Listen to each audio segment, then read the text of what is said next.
Hi guys, welcome back to my YouTube channel that is Swapna's tutorial. So ನೀವೇ ನನ್ನ ಚಾನಲ್ಗೆ subscribe ಆಗಿಲ್ಲ ಅಂದರೆ ಪ್ಲೀಸ್ ಸಬ್ಸ್ಕ್ರೈಬ್ ಆಗಿ, ವೀಡಿಯೋಸ್ನ ಲೈಕ್ ಮಾಡಿ, ಶೇರ್ ಮಾಡಿ, ಹಾಗೆ ಕಮೆಂಟ್ ಮಾಡಿ. ಸೊ ಇವತ್ತು ನಾನು ಮಾಡ್ತಿರೋ ಸಬ್ಜೆಕ್ಟ್ ಯಾವುದು ಅಂದರೆ ಥರ್ಡ್ ಸೆಮ್ BCom ಕಾರ್ಪೊರೇಟ್ ಅಕೌಂಟಿಂಗ್ನ ಎಕ್ಸ್ಪ್ಲೈನ್ ಮಾಡ್ತಿದ್ದೀನಿ. ಸೊ ಅದರಲ್ಲಿ ಲಾಸ್ಟ್ ಚಾಪ್ಟರ್ ಬಂದುಬಿಟ್ಟು financial statement of a company as per companies act 2013 ಅಂತ ಹೇಳಿ. ಸೊ ಅದರ ರಿಲೇಟೆಡ್ ಫಸ್ಟ್ ಪ್ರಾಬ್ಲಮ್ನ ಎಕ್ಸ್ಪ್ಲೈನ್ ಮಾಡ್ತಿದ್ದೀನಿ. ಸೊ ಇಲ್ಲಿ ಏನಿಲ್ಲ, ನಿಮಗೆ ಏನು ಸಿಂಪಲ್ ಆಗಿ ಈ ಒಂದು ಪ್ರಾಬ್ಲಮ್ನ ನೀವು ಮಾಡ್ಬೋದು. ಸೊ ಇದು ಯೂಶಲಿ 4 ಅಥವಾ ನಿಮ್ಗೆ ಏನು ಪ್ಯಾಟ್ರನ್ ಇದೆಯಲ್ಲ, 4 ಮಾರ್ಕ್ಸು 5 ಮಾರ್ಕ್ಸು ಅಲ್ಲಿ ಕೇಳುವಂಥ ಒಂದು ಕ್ವಶನ್ನು, ಅಥವಾ 2 ಮಾರ್ಕ್ಸ್ಗೂ ಒಂದೊಂದ್ಸತಿ ಕೇಳ್ಬೋದು. ಓಕೆನಾ? ಸೊ ಇಲ್ಲಿ ಏನು ಕೊಟ್ಟಿದ್ದಾರೆ ಅಂದರೆ, under which heading and sub heading the following items appear in the balance sheet of the company. ಓಕೆನಾ? ಸೊ ಅಂದರೆ ಏನು, ಹೆಡ್ಡಿಂಗು ಸಬ್ ಹೆಡ್ಡಿಂಗ್, ಇಲ್ಲಿ ಏನು ನಿಮ್ಗೆ ಐಟಮ್ಸ್ ಕೊಟ್ಟಿದ್ದಾರಲ್ಲ, ಈ ಐಟಮ್ಸಲ್ಲಿ ಸಬ್ ಹೆಡ್ಡಿಂಗು ಮತ್ತು ಇದು ಇವಾಗ ನೋಡ್ಕೊಳ್ಳಿ, ಎಕ್ಸಾಂಪಲ್ ಕ್ಯಾಪಿಟಲ್ ರಿಸರ್ವ್ಸ್ ಅಲ್ಲ, ಕ್ಯಾಪಿಟಲ್ ರಿಸರ್ವ್ಸು ಯಾವ ಹೆಡ್ಡಿಂಗಲ್ಲಿ ಬರುತ್ತೆ, ಯಾವ ಸಬ್ ಹೆಡ್ಡಿಂಗಲ್ಲಿ ಬರುತ್ತೆ ಅಂತ ಹೇಳಿ ಮೆನ್ಷನ್ ಮಾಡಬೇಕು. ಓಕೆನಾ? ಇಷ್ಟೇ. ಸೊ ಇವಾಗ ನೀವೇನು ಮಾಡಬೇಕು ಅಂದರೆ, ಆ್ಯಸ್ ಇಟ್ ಈಸ್ ನಾನು ಡೈರೆಕ್ಟಾಗಿ ಪ್ರಾಬ್ಲಮ್ಗೆ ಹೋಗ್ತೀನಿ, ಸೊಲ್ಯೂಷನ್ಗೆ ಹೋಗ್ತೀನಿ, ಅಲ್ಲಿ ನಿಮ್ಗೆ ನೀಟಾಗಿ ಅರ್ಥ ಆಗುತ್ತೆ. ಇಲ್ಲಿ 3 ಕಾಲಮ್ಸ್ ಹಾಕೊಳ್ಳಿ, ಒಂದು ಪರ್ಟಿಕ್ಯುಲರ್ಸು, ಹೆಡ್ಡಿಂಗು, ಸಬ್ ಹೆಡ್ಡಿಂಗ್ ಅಂತ ಹೇಳಿ. ಪರ್ಟಿಕ್ಯುಲರ್ಸಲ್ಲಿ ನಿಮ್ಮ ಕ್ವಶನಲ್ಲಿ ಎಷ್ಟು ಡೀಟೇಲ್ಸ್ ಮೆನ್ಷನ್ ಮಾಡಿದಾರೋ ಅಷ್ಟು ಡೀಟೇಲ್ಸು ಮೆನ್ಷನ್ ಮಾಡ್ಕೊಳ್ಳಿ. ಏನೇನೆಲ್ಲ ಕೊಟ್ಟಿದ್ದಾರೆ, capital reserves, goodwill, sundry debtors, sundry creditors, loose tools, provision for taxation, prepaid insurance, trademark, outstanding expenses, bank overdraft, propose dividend, debentures, preliminary expenses, ಇಷ್ಟು ಕೂಡ ಪರ್ಟಿಕ್ಯುಲರ್ಸಲ್ಲಿ ಹಾಕ್ಕೊಳ್ತೀನಿ. ಓಕೆನಾ? ಇದ್ರ heading ಸಬ್ ಹೆಡ್ಡಿಂಗ್ನ ನೀವು ಮೆನ್ಷನ್ ಮಾಡಬೇಕಷ್ಟೇ. ಸೊ ಕ್ಯಾಪಿಟಲ್ ರಿಸರ್ವ್ಸ್ ಅಂದರೆ ಏನು, ಇದು reserves. ಓಕೆನಾ? ರಿಸರ್ವ್ಸ್ ಯೂಶ್ವಲಿ ಯಾವುದ್ರಲ್ಲಿ ಬರುತ್ತೆ, ಸ್ಟಾರ್ಟಿಂಗಲ್ಲೇ ನಿಮಗೆ ಬರುತ್ತೆ reserves ಅನ್ನೋದಲ್ವಾ.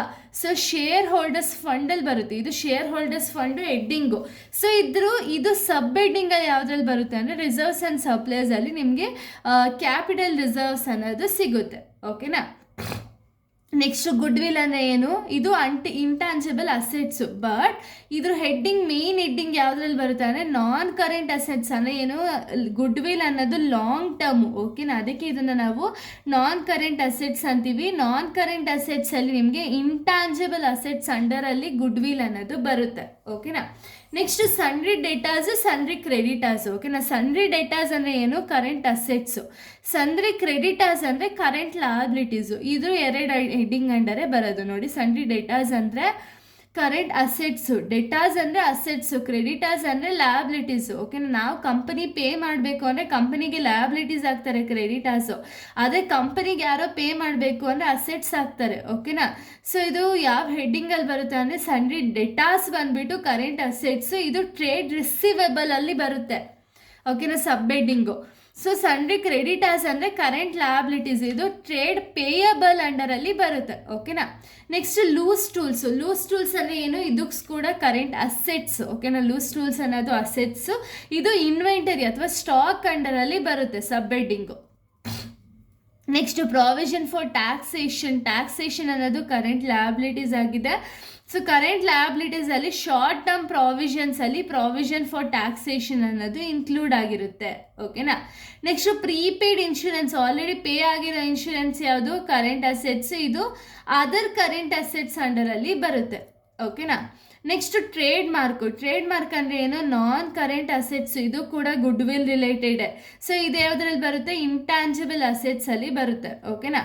Next outstanding expenses. Outstanding expenses ಅಂದರೆ ಏನು, ಕರೆಂಟ್ ಲಯಬಿಲಿಟೀಸ್, ಇದು ಅದರ್ ಕರೆಂಟ್ ಲಯಬಿಲಿಟೀಸ್ ಅಂಡರಲ್ಲಿ ಬರುತ್ತೆ. ಓಕೆನಾ? Next bank over draft. Bank over draft heading ಏನು, ಕರೆಂಟ್ ಲಯಬಿಲಿಟೀಸ್, ಇದು ಶಾರ್ಟ್ ಟರ್ಮ್ ಪ್ರಾವಿಷನ್ ಅಂಡರಲ್ಲಿ ಬರುತ್ತೆ. ಓಕೆನಾ? Next propose dividend. Propose dividend ಕೂಡ ಕರೆಂಟ್ ಲಯಬಿಲಿಟೀಸ್, ಇದು ಬ್ಯಾಂಕ್ ಓವರ್ ಡ್ರಾಫ್ಟ್, 2 ಒಂದರಲ್ಲೇ ಬರುತ್ತೆ. ಶಾರ್ಟ್ ಟರ್ಮ್ ಪ್ರಾವಿಷನ್ಸಲ್ಲೇ ಪ್ರಪೋಸ್ ಡಿವಿಡೆಂಡ್ ಕೂಡ ಇನ್ಕ್ಲೂಡ್ ಆಗಿರುತ್ತೆ. ಓಕೆನಾ? ಡಿಬೆಂಚರ್ಸ್. ಡಿಬೆಂಚರ್ಸ್ ಅಂದರೆ ಏನು, ನಾನ್ ಕರೆಂಟ್ ಲಯಬಿಲಿಟೀಸ್ ಅಂತ ಹೇಳಿ ಅರ್ಥ, ಇದು ಲಾಂಗ್ ಟರ್ಮ್ ಬಾರೋಯಿಂಗ್ಸ್ ಅಂಡರಲ್ಲಿ ಬರುತ್ತೆ. ಓಕೆನಾ? Next prepaid expenses, preliminary expenses, ಇದು ಕರೆಂಟ್ ಅಸೆಟ್ಸ್ ಆಗಿರುತ್ತೆ, ಅದರ್ ಕರೆಂಟ್ ಅಸೆಟ್ಸ್ ಸಬ್ ಹೆಡ್ಡಿಂಗಲ್ಲಿ ಬರುತ್ತೆ. ಓಕೆನಾ?